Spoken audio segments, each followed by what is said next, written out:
BJP में चवन्नी भर का भी दिमाग नहीं बचा है। मूर्खता की सारी सीमा पार करते जा रहे हैं। कुछ इन्हीं शब्दों के जरिए कांग्रेस की सुप्रिया सिनेत ने व्हाट्सएप यूनिवर्सिटी के टॉपर संबित पात्रा की जमकर क्लास लगाई है। ये लोग जनता को इतना बेवकूफ समझने लगे हैं कि असल मुद्दों से ध्यान भटकाने के लिए कुछ भी ज्ञान परोस रहे हैं। ऐसा ज्ञान कि उसके बारे में जब आप भी उसकी सच्चाई जानोगे तो एक बार को दिमाग में यही ख्याल आएगा कि क्या बीजेपी इस हद तक भी गिर सकती है। दरअसल संबित पात्रा ने अपने व्हाट्सएप ज्ञान से प्रेरित होकर एक प्रेस कॉन्फ्रेंस की, जिसमें बताया कि देखो देखो कांग्रेस के अकाउंट विदेशों से ऑपरेट हो रहे हैं। इसी में संबित पात्रा ने पवन खेड़ा का भी नाम लिया और उसका स्क्रीनशॉट दिखाया। प्रतीक सिन्हा है, इन्फ्लुएंसर है, इनका अकाउंट बेस्ड इन मलेशिया है। एक ऑल्ट न्यूज का मुझे दिया गया है, alt news @capital ALT capital N small EWS, account based in United states, connected via web. Account based in United states, ये उस समय का स्क्रीनशॉट है जिस समय यह फीचर एक्स ने दिखाया। ठीक उसी प्रकार the caravan @small THECARAVAN India.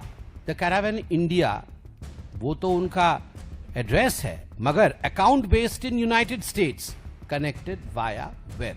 अभी सुनने में आया है कि उन्होंने भी उसे चेंज करके इंडिया किया है। कांग्रेस के बड़े नेता हैं, डेट ऑफ ज्वाइनिंग इत्यादि में मैं नहीं जाता, but account based in United states, ये डॉक्यूमेंट आज हमारे पार्टी के सर्वोच्च सोर्स से आया है। पवन खेड़ा जी यूनाइटेड स्टेट्स बेस्ड है उनका अकाउंट। संबित पात्रा ने यह बताने की कोशिश की कि कांग्रेस के पवन खेड़ा का अकाउंट का लोकेशन यूनाइटेड स्टेट दिखा रहा है, यानी वहां से ऑपरेट किया जाता है। और तो और इसके लिए पात्रा ने यह भी कहा कि यह सबूत बीजेपी के सर्वोच्च सोर्स से आया है। सोचिए क्या सोर्स रह गया इन लोगों का। नॉर्मल आज कोई भी जाकर देख सकता है किसी का भी अकाउंट बेस्ड उसका लोकेशन, क्योंकि ट्विटर यानी एक्स ने एक नया फीचर लॉन्च किया है जिसमें आप उसकी लोकेशन और डेटा ऑफ ज्वाइनिंग से लेकर और भी तमाम जानकारी देख सकते हैं। लेकिन इसमें भी एक बहुत बड़ा बग सामने आया है जिसे खुद ट्विटर ने कबूला भी है, उस पर भी आएंगे। लेकिन पहले इस व्हाट्सएप यूनिवर्सिटी वाले टॉपर की बात कर लेते हैं।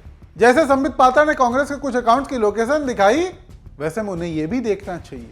ये बीजेपी गुजरात का अकाउंट है, इसका तो लोकेशन आयरलैंड दिखाई दे रहा है। बीजेपी का सर्वोच्च सोर्स इसे नहीं पकड़ पाया। कुछ और भी देख लीजिए, DD न्यूज सरकार समर्थित चैनल है, इसका भी अकाउंट बेस्ड आयरलैंड दिखाई दे रहा है। इन सब का आयरलैंड से ऐसा क्या कनेक्शन है? और तो और इन्हीं के मित्र अडानी ग्रुप का लोकेशन तो जर्मनी ही पहुंच गया। इन सब पर संबित पात्रा ने क्यों नहीं बात की?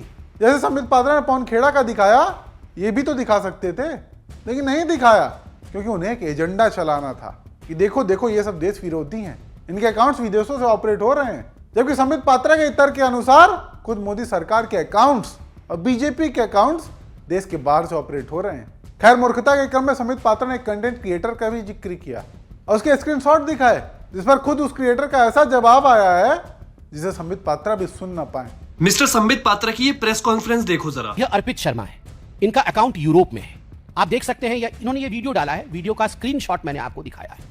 Biggest scam of India till date if proved, the vote चोरी फाइल्स। ये भारत में से नहीं बना है, ये यूरोप बेस्ड अकाउंट है और यूरोप से ये पूरी वीडियो। इस प्रेस कॉन्फ्रेंस में स्पेसिफिकली मेरी फोटो दिखाकर ये बोला गया है कि जो मैंने वोट चोरी की वीडियो बनाई है वो मैं किसी के इशारों पर यूरोप में बैठकर बना रहा हूँ। पहली बात, ये वीडियो यूरोप में बैठकर बनाई गई या नहीं इसका कोई प्रूफ नहीं है। और दूसरी बात, यूरोप में रहने से कोई किसी को अपने देश से अलग नहीं कर सकता है। और अगर ऐसा है तो मोदी जी क्यों विदेश में जाकर वहां रह रहे इंडियन से मिलते हैं, उनको एड्रेस करते हैं, उनके लिए बड़ी बड़ी रैली करते हैं? क्यों हमारे न्यूज वाले उन कई सालों से बाहर रह रहे लोगों को एज इंडियंस बताते हैं और फिर अपने न्यूज चैनल पर उनकी बाइट्स दिखाते हैं? शायद वो इंडियंस इसलिए ठीक है क्योंकि वो मोदी जी की तारीफ करते हैं, तब सब ठीक होता है। महात्मा गांधी भी देश से बाहर थे, पर जब उन्होंने देखा कि हमारे देश में अंग्रेजों ने अति हद पार कर दी है तो वो अपना सब कुछ छोड़कर देश के लिए वापस लौट आए थे। और जब आप मेरे जैसे एक कंटेंट क्रिएटर को विदेशी बोलकर बदनाम करने की कोशिश करते हो तो बिल्कुल सेम वही लगता है कि देश के लिए उठ रही आवाज को दबाने का तरीका वही है जो अंग्रेजों का था। सवाल ये भी है कि अगर दूसरे देश में रहना या ना रहना ही देशभक्ति का एक स्केल है तो फिर क्यों मिनिस्टर्स के बच्चे फॉरेन पासपोर्ट्स लेकर घूम रहे हैं? तो फिर क्यों मिनिस्टर्स के बच्चे फॉरेन नौजवान यूनिवर्सिटीज में पढ़ने जा रहे हैं। असल में प्रॉब्लम आपको इस बात से है कि एक मिडिल क्लास का लड़का अपनी मेहनत से, अपनी काबिलियत से दुनिया में आगे बढ़ गया, और वो भी बिना किसी नेता के पैरों में गिरकर। क्योंकि आप लोग चाहते हो कि मेरे जैसे मिडिल क्लास के लोग तो बस आपकी रैलीज में आकर नारे लगाते रहे। सॉरी, मेरे से वो नहीं होगा। And mister Sambit Patra, with all due respect, देशभक्ति का सर्टिफिकेट बांटने की अथॉरिटी ना आप पर है ना अंग्रेजों पर थी। क्योंकि कोविड के वक्त की आपकी ये फोटो मुझे आज भी याद है, और मेरी ये फोटो लोगों को मैं अभी दिखाना चाहता हूँ। फर्क बस इतना है कि उस वक्त मैं अपने देश के लोगों की सेवा के लिए सड़क पर उतरा हुआ था, आप घर में बैठकर सुई धागा से खेल रहे थे। मैं किसी पॉलिटिकल पार्टी से नहीं जुड़ा हुआ, मैं अपने देश से जुड़ा हुआ हूँ, अपनी मिट्टी से जुड़ा हुआ हूँ, और इसीलिए मैं अपने देश की कमियों को इग्नोर नहीं कर सकता। जब मैं दूसरे देशों में ट्रेवल करता हूँ, मुझे दुख होता है वहाँ की बुलेट ट्रेन देखकर, मुझे दुख होता है वहाँ बिना गड्ढों की सड़क देखकर, कि हमारी सरकार पर, हमारे देश में इतना पैसा होने के बाद भी हमारी सरकार हमारे देश के लोगों के लिए बेसिक एमिनिटीज भी, साफ हवा भी प्रोवाइड नहीं कर पा रही है। मैं पैदा इंडियन हुआ था,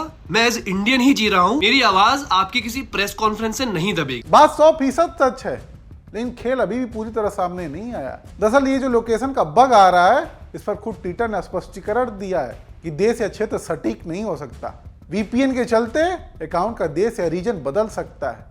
इसके बावजूद भी संबित पात्रा झूठ के जरिए एक एजेंडा फैलाने में जुट गए, जबकि खुद उन्हीं की पार्टी के अकाउंट देश के बाहर दिखा रहे हैं। हालांकि इसी पर कांग्रेस की प्रवक्ता सुप्रिया सिनेत ने बीजेपी की इस मूर्खता पर जमकर सुनाया। ट्विटर खुद ही स्वीकार कर रहा है कि जो डेटा, जो लोकेशन आपको दिख रही है वो एक्यूरेट नहीं है, ये कभी भी चेंज हो सकती है। आप वीपीएन इस्तेमाल कर रहे हैं, आपने ट्रैवल किया हो, आपने रिलोकेशन किया हो टेम्पररी, उस पर हो सकता है।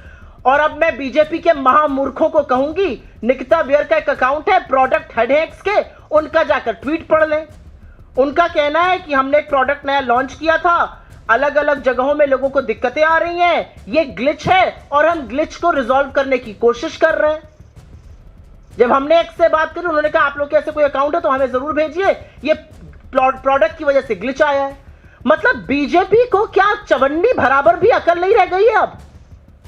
और अगर मैं उन्हीं की बात पर यकीन करूं तो मैं उनसे पूछना चाहती हूं, बीजेपी गुजरात आयरलैंड से क्यों चल रहा है? स्टार्टअप इंडिया का अकाउंट आयरलैंड से क्यों चल रहा है? डीडी न्यूज का अमेरिका से क्यों चल रहा है? जो 40 रुपए पर पेट्रोल कराने वाले श्री उनके इतने बड़े समर्थक हैं, उनका अकाउंट नॉर्थ अमेरिका से क्यों चल रहा है? उनके तमाम फर्जी समर्थक जो लोग हैं, उनके किसी के अकाउंट साउथ अफ्रीका से चल रहे हैं, कोई साउथ अमेरिका से चल रहे हैं। मोदी जी की अपने साथ डीपी पर लगाने वाले लोगों के अकाउंट मलेशिया से चल रहे हैं। और तो और राष्ट्र मित्र मोदी जी के जिगर के टुकड़े अडानी ग्रुप का अकाउंट जर्मनी से चल रहा है। कैसे चल रहा है? ये लोग राष्ट्रद्रोह क्यों कर रहे हैं? क्या बीजेपी इस बात का जवाब दे सकती है? महामूर्खता की दलीलें, मुद्दों से भटकाने का प्रयास है। वाकई देश में लगातार एसआईआर के चलते हो रही मौतों पर कहीं कोई चर्चा ही नहीं हो रही है। आप किसी न्यूज चैनल को देख लीजिए, कोई प्राइम टाइम शो नहीं, कोई डिबेट नहीं, सरकार की कोई प्रतिक्रिया तक नहीं, मीटिंग तो दूर की बात। और तो और खुद चुनाव आयोग और ज्ञानेश कुमार की ओर से कोई रिएक्शन ही नहीं। 26 से ज्यादा मौतें हो चुकी हैं। मानसिक और शारीरिक दबाव इतना ज्यादा है कि कहीं कोई बीएलओ फांसी लगा रहा है तो कोई जहर खा रहा है, नहीं फिर भी चुनाव आयोग को कोई चिंता ही नहीं। और इन्हीं सब ध्यान भटकाने के लिए बीजेपी झूठे लोकेशन वाला एजेंडा चलाती है, ताकि मीडिया विपक्ष को घेरने में व्यस्त रहे और विपक्ष इसी पर सफाई देने में, और कोई इन मौतों पर बात ही ना करे। सोचिए राजनीति का स्तर कितना गिरता चला जा रहा है। और क्यों राजनीति ही नहीं, लोकतंत्र का चौथा स्तंभ लगातार कमजोर हो रहा है, जिसमें सबसे बड़ा हाथ गोदी मीडिया कहे जाने वाले चैनल्स और उनके एंकर्स का है। बाकी आप दर्शक इन सब पर क्या सोचते हैं, अपनी राय कमेंट करके जरूर बताएं।